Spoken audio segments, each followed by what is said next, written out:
Alright, hello, Ebid. Alright, guys. Ako.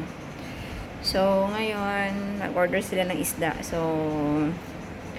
ito, every Friday ko na to ginagawa ng isda na to.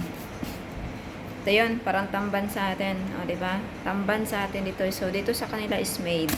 So, nag-order sila ng isang box. So, may napak na ako dito na tas 2020. Ito 20 pieces. Dalawang piraso to. 20 piraso pala. Ito 3C pa to kasi ang lamig-lamig sa kamay, guys. So, ipapak ko to na every pack is 20 piraso para pag gusto nila, sasabihin nila na okay, make 20 pieces or make 40 pieces or 30, madali lang siya. So, hindi ka na diretso mo na lang nababad sa tubig, di ba? So hindi ka na mahirapan na kukuha pa ng ilang piraso doon ng cheche o chichibureche. So pagpasensyahan na yan ng mukha ko kasi yung allergy ko ay doon na naman tayo. So ito, guys. So ayan pala yung nagiging bago na siya. So medyo pinalitan yan kahapon. So, yan yung kinukuskus namin yan kahapon dyan. So, ito yung namin. So, marami pa dito. So, ito, masarap to iperito. So, tamban to sa atin, diba? Ano ko na to, i-grill or iniihaw ko lang to siya. Nilalagyan ko siya ng mga barat nila, yung mga seasonings nila. Tapos, iniihaw ko. So, dito naman, so, meron pa tayong isda dito na same ng mate or tamban. Tapos, may supreme dito. So, diba, may supreme. Ito, supreme to. So, itong supreme, yung different. Yung, lang siya. Basta, yun na yun. Tapos, bumili pala rin kami, nag-order kami na chicken Adidas. So, 2 kilo yan. So, 1 kilo lang yan. Ayun. From Lulu Hypermarket. So, ayan, nag-order kami. Tapos, may isda din kami dito. Ayan, may isda din kami dito yan. Para yan sa amin. Tapos, ito may mga dito.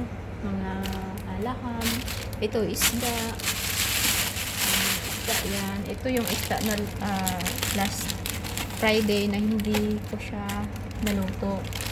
Kasi 4 lang gusto nila. So, ayan yung mga So, ito isda to na boneless. Yung walang skin. Ito pala yung walang skin. Para dito sa kanila. Ito. Para to sa kanila. Para siyang basta wala siyang skin. Tinanggalan siya ng skin. So, dyan sa baba, mga anik-anik na yan dyan. Ulo ng lamb. Dito. Diba? Puro yan supot-supot. Kasi supot na lalagay sa supot. Puro yan mga supot-supot. Diba? Ngayon talaga arrange.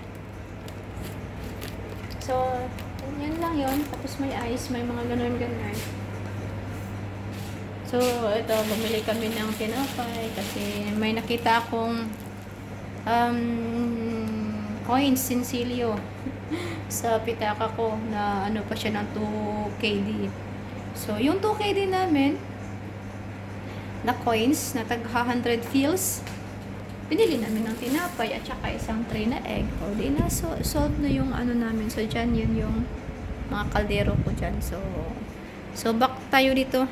Dito tayo sa isda. Di ba? Ang presko ng isda natin. Presko. So, dito pala, ayan, nagluluto ako ng shorba yan. Vegetable shorba.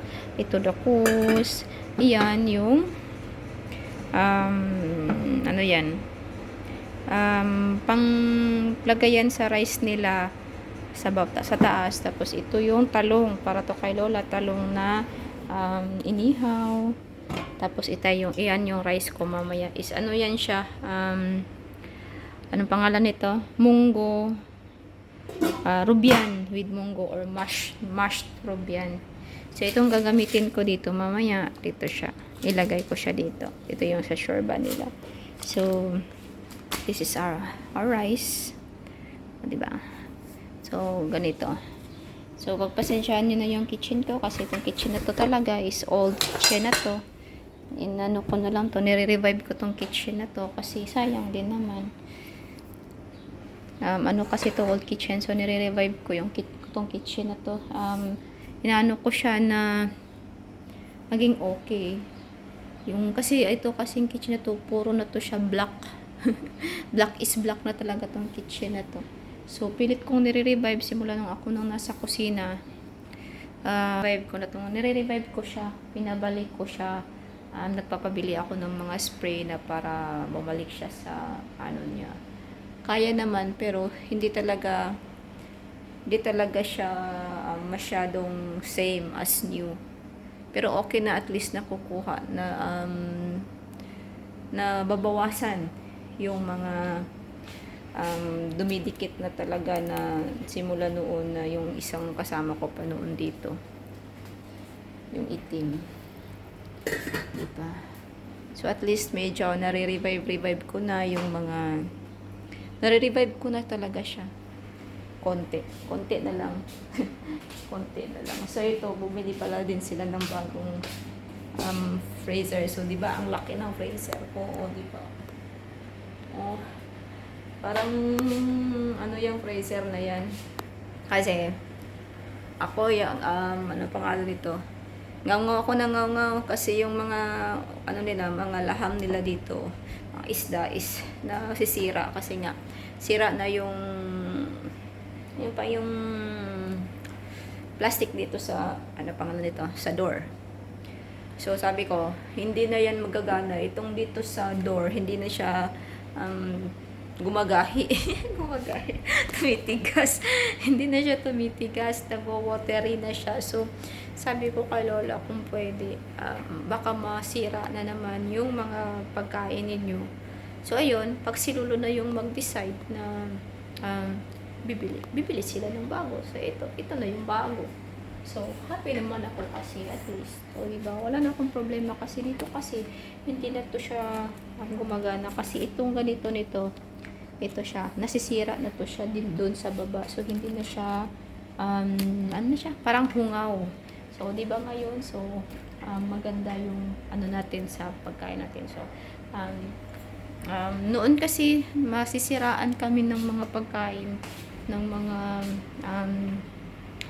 ano dyan, laham, isda. Parang nangangamoy siya kasi nga hindi maganda yung pagkaka-freeze. So, this is me guys, and thank you so much po sa sumusuporta. So, as of now, hindi na muna ako wala na muna akong magagawang live stream kasi nire-revive ko din yung sarili ko kasi